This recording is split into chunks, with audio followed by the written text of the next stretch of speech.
All right, let's roll. Let's do it. Okay. So this is the Vision with Execution show, and I've got my guest, Peter Winick. And I'm just going to look at your website really quick on the profile you've got there on your About page. Sure. And I'm just going to read it verbatim really quick. Peter Winick is the founder and CEO of Thought Leadership Leverage.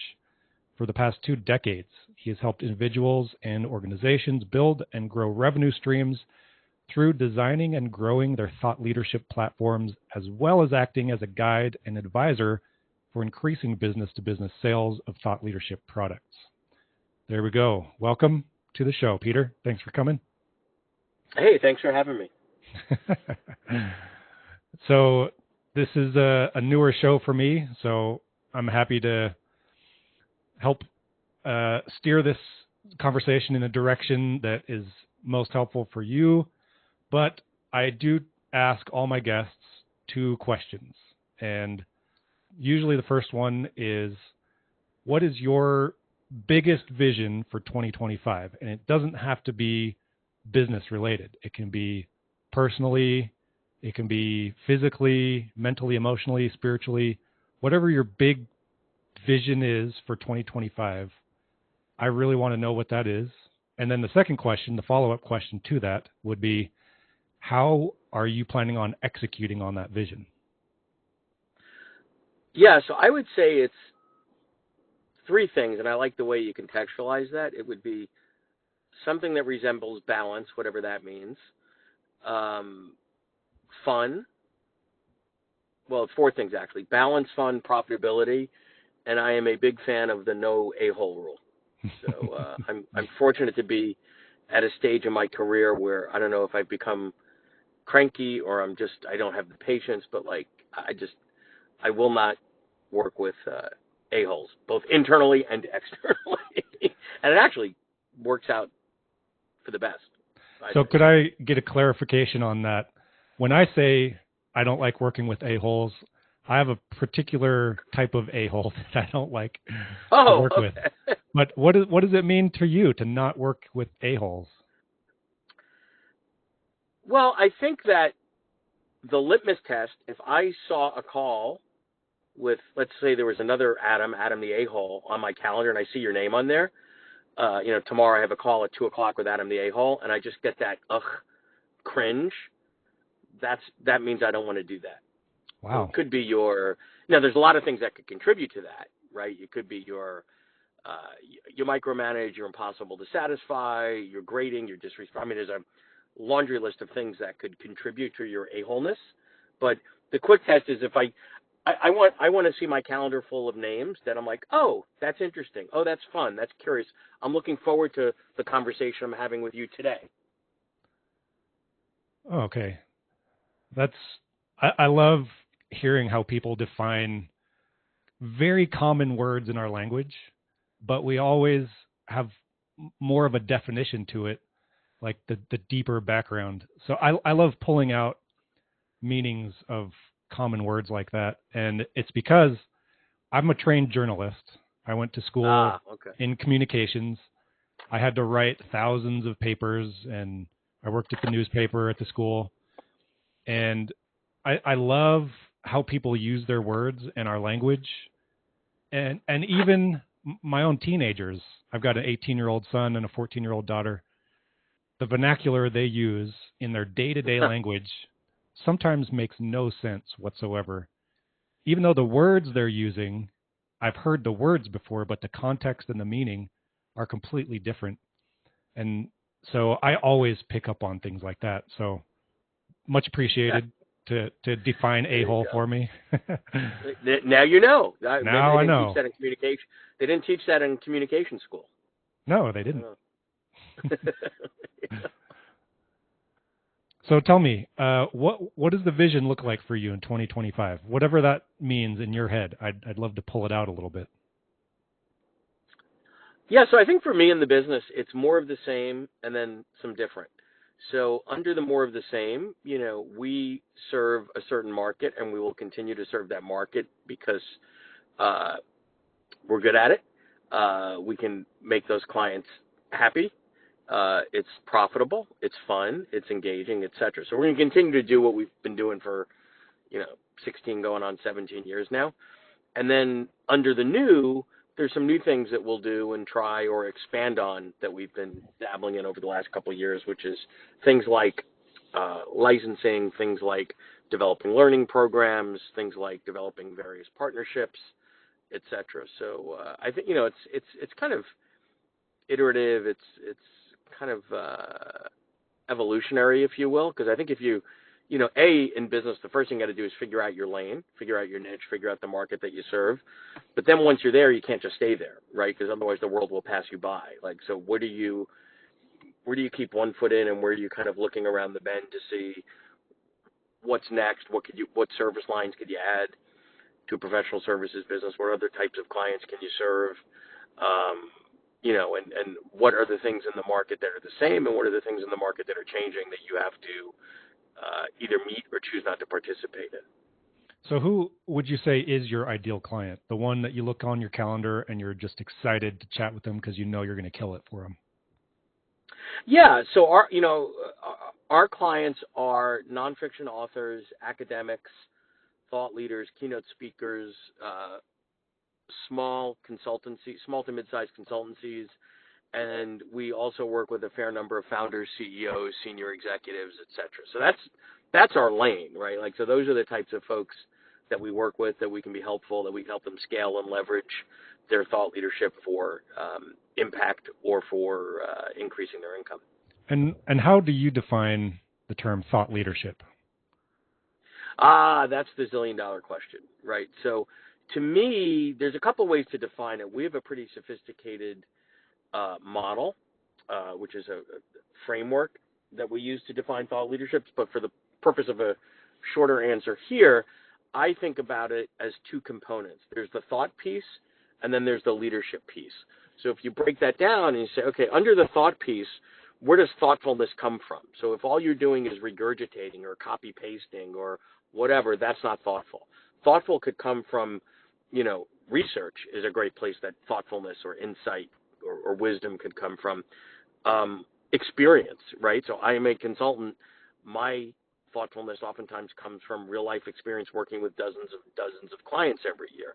It could come from experiencing different industries or different things. So I think there's a research piece, there's an experience piece, et cetera, where the thoughtfulness comes from. And then the leadership piece is where it gets interesting. It's where you have the courage to lead a discipline, lead a school of thought, whatever, in a bit of a different direction. And it doesn't need to be radical for the sake of being radical. It doesn't need to be the earth is flat, no, the earth is round. It could be an incremental piece that you want to add to the conversation and stand on the proverbial shoulders of the giants that came before you in your space, whatever that is. And that, to me, that combination of thoughtfulness and the leadership piece, that's the sweet spot of thought leadership. And then the last thing I would say there is never, ever, ever, ever call yourself a thought leader. It's something for others to sort of a term of endearment, a term of respect for others in your space to bestow upon you. If you just go out there saying, I'm a thought leader, like, okay, well, and I'm the king of Siam, like, whatever. It's kind of an obnoxious, pompous thing to say, Gotcha. According to me. So that kind of reminds me of one of the classes I took. It was an advanced level class my senior year in college, and we were talking about who's going to go on and get a PhD. And like 2 or 3 people raised their hands out of a class of about 30. And the professor was describing what he considered what a PhD would do in terms of how it would advance your field and yourself. And he described it he framed it as if the whole body of knowledge about a particular subject, if you think of it as a big circle, and then your PhD thesis and dissertation in the context of that big circle is going to be a really, really tiny little bump on the outside edge that hopefully expands the whole sphere of that industry or that piece of knowledge. And that's about it when it comes to what you can expect to do with with your PhD thesis and your impact, because you're just adding to a huge already existing pool of knowledge or experience or research. And that's how I look at what a PhD was like. Yeah, well, I would say, spoken like a true academic, yeah, Yeah, here we go. Exactly. because the downside of academia is that, people spend a lot of time and energy and effort and money and opportunity cost, whatever, writing brilliant papers that 4 people on the world read. When I think about thought leadership, there is an impact component where if you've got a framework on how to, I don't know, give feedback or lead without authority, whatever it is, right? The application of that when adopted at the enterprise level, meaning Fortune 1000 type organizations, can be massive, right? When you think about something like strength finders, we could debate whether, how solid that is from an academic perspective. But what we do know is millions of people have gone through that and continue to go through that on a, annual basis. And it does have impact. Yeah. Because to me, it's like, why would you spend 7 or 8 or 10 or any amount of things in your life doing things that don't have some level of impact? And I like that you clarified that. And I wasn't even going in any particular direction when I was talking about the circle metaphor, but yeah, I think you're exactly right. It does, all of us, all humans that are born on Earth, my belief is that we each have an impact to make in some way, shape, or form. We all have distinct, innate talents and skills. And those of us who are starting to become unafraid of sharing those are the ones that are going to have the biggest impact. And that's one of the catalysts for me starting this show. People have told me for a long time I should have my own podcast because I know a lot of interesting people that are doing cool things. Right. I'm an angel investor, and I've started several of my own companies.